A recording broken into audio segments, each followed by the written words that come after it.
alaihi wasallam, si dhe me gjithë ata besimtarë dhe ato besimtarë që ndjekin dhe pasojnë rrugën e tij deri në ditën e Kiametit. Babu istihbabi taqbil al-hajar al-aswad fi at-tawaf. Preferohet, pëlqehet që të puthet guri i zi i Ka'bes gjatë tawafit.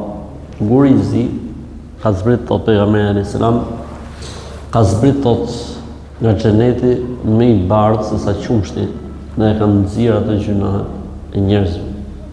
Dhe ka bërë Zoti si një argument se mëkatet nuk është se thjesht janë me ndikim negativ filozofik. Mëkatet kanë ndikim negativ edhe material, edhe në jetë, edhe në shpirt. Në shembull më i mirë është guri i zi në Ka'be, i cili ka zbrit i bardhë nga xheneti, por gjunahet e njerëzve i kanë ndryshuar ngjyrën. Po kështu dhe njeriu e ndryshon ngjyrën e zemrës dhe e ndryshon ngjyrën e shpirtit. Prandaj dhe njeriu duhet të largohet nga gjunahet dhe mëkatet. Puthja e gurit të zi është një formë adhurimi ndaj Zotit. Siç adhurojmë Zotin duke mos ngrënë dhe mos pirë në Ramazan, siç adhurojmë Zotin duke dhënë sadaka, siç adhurojmë Zotin duke përmend, siç adhurojmë Zotin duke rënë sejdë, siç adhurojmë Zotin lloje më të ndryshme të adhurimit. Një nga format e adhurimit të Zotit është puthja e gurit të zi.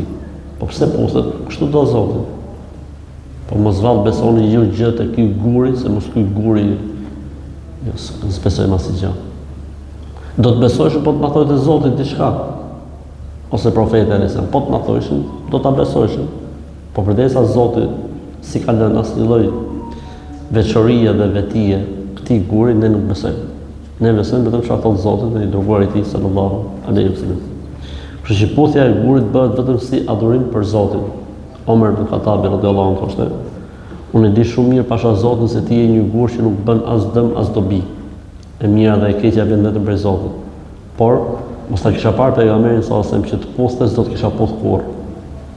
Mos ta kisha parë pejgamberin sallallahu alaihi wasallam që të puthte, unë nuk do të kisha puthur kurrë. Pra vetëm se e kam pa pejgamberin që të ka puth, po të puth, se për ndryshe s'do të puth.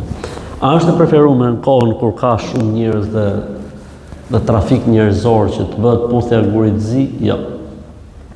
Nuk është mirë. Madje pejgamberi sallallahu alaihi wasallam në hadithin e saktë ka ndaluar Omerin radhiyallahu anhu që të shtyhet te guri i zi. Ka thënë Omer, ti je një burr i bëshëm, mos u shty te guri i zi, sepse do të dëmtosh njerëzit. Për këtë arsye nuk është e preferuar as e pëlqyeshme që kur ka trafik njerëzor, që njeriu të shtyhet aty me puth gurin e zi, se në fund fare është një synet. Për këtë arsye pejgamberi sallallahu alaihi wasallam ja ka bërë dhe me dorë gurit të zi. Ka ngrit dorën, Allahu Ekber, edhe ka vazhdu. Pra nuk është kusht me shku atje, as nuk është kusht me prek, as nuk është kusht me puth.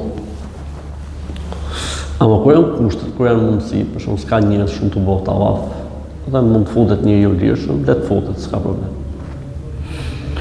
An Omer radhiyallahu anhu annahu jaa ila al-hajar al-aswad faqabbalahu. Omer radhiyallahu anhu erdhi te guri i zi i Ka'bes dhe e puthi. فقال إني أعلم أنك حجر لا تضر ولا تنفع ولولا أني رأيت النبي صلى الله عليه وسلم يقبلك ما قبلتك. Pasha Zotin, unë e di që ti je një gur që nuk bën as mirë as keq, sjell as dëm as dobi. E mos ta kisha parë të dërguarin sallallahu alaihi wasallam që ty të puthte, kurrë nuk do të puthja. Pra thjesht çështje adhurimi. Po pse për shembull Zoti tha s'ka pse? Kur vjen diçka nga Zoti, po arritet të kuptosh diçka, mirë, po s'arritet të kuptosh isteslim. Dorëzohu në atë që ka thënë Zoti, edhe po se kapet ti apo se interpretove dot ti etj, shumë ka dorë Zoti dhe mbaron historia. Assalamu alaikum wa rahmatullahi wa barakatuh.